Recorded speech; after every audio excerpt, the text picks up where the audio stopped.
Même si le DGB a entamé cette nouvelle année par une victoire contre les JSA Bordeaux, l'équipe de Denis Mété n'est pas partie ce samedi à la rencontre du Val d'Abré dans les meilleures conditions. Ça a été une semaine un peu compliquée parce que bon, c'est cette semaine, mais ça fait déjà plusieurs semaines que c'est compliqué parce que il nous manque des joueurs.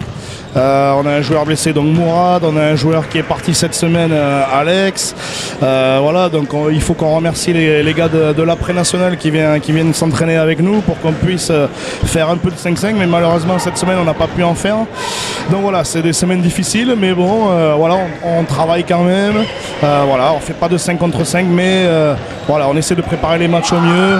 Dispensé du match, le coach principal a laissé ses joueurs sous la direction de Jean-Baptiste Oyanando. Avec une stratégie bien en place, l'équipe landaise a su dès l'entame de match mener à bien cette rencontre.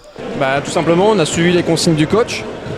C'était d'appuyer à l'intérieur, comme il y avait un déficit de l'autre équipe.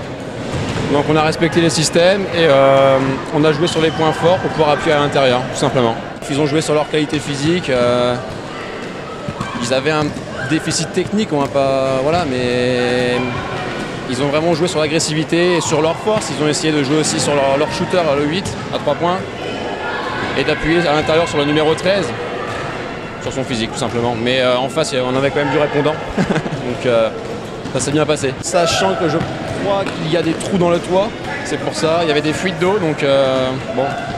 Mathieu a pris une bonne gamelle, là sur le terrain, il aurait pu se faire très mal, mais bon. On s'en sort bien, plus de peur que de mal. 42-30 à la fin du deuxième quart-temps, le DGB a également tenu cette avance sur son adversaire tout le long de la seconde période. On a très bien démarré le troisième quart-temps, le début de deuxième mi-temps pour que justement pouvoir faire un vrai écart, prendre 20 points d'avance. Comme l'a dit Benjamin, on a essayé d'appuyer sur nos points forts. On a joué avec un peu de patience, on les a fait défendre, chose qu'ils aiment pas trop. En tout cas, en plus il leur manquait un joueur important quand même, il manquait un joueur intérieur très important. Du coup, voilà, comme il a dit, on a appuyé un petit peu à l'intérieur et du coup on a réussi à prendre de l'avance. Et après c'est toujours pareil, dès qu'il y a un peu de déconcentration, on croit qu'on a gagné, et puis du coup ça revient à 10-13 points, puis on se dit allez, on se remet en place et donc ça repart. Bon, le principal est fait, on a su rester quand même très sérieux. Sérieux jusqu'au bout puisque le DGB remporte ce match 82-66.